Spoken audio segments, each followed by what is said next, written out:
इस अवतार का कर्जा पूरी तरह चुका सके। इसके लिए हमें अब इसी काम पर लग जाना चाहिए। चलो, हम दोनों काम पर लग जाते हैं।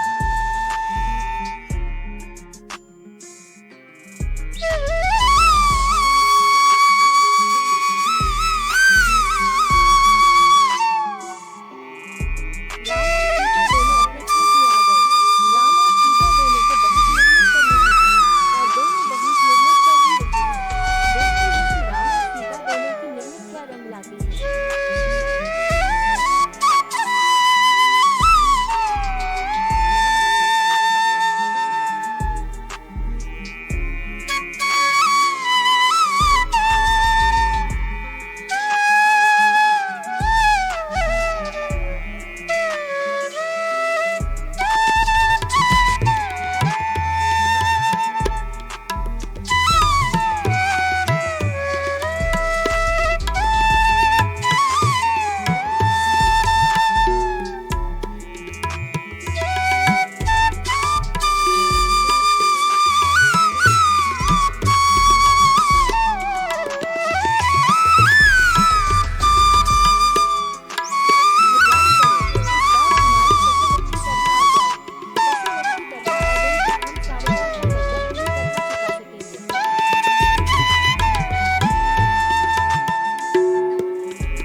अच्छी आ गई। अब राम और सीता फसल को बेचकर साहूकार का कर्जा पूरी तरह चुका सकेंगे या नहीं, ये हम देखेंगे अगले और गरीब किसान की कहानी के आखिरी वीडियो में। ये गरीब किसान की कहानी आपको अच्छी लगी तो हमारे चैनल को लाइक और सब्सक्राइब जरूर कीजिए।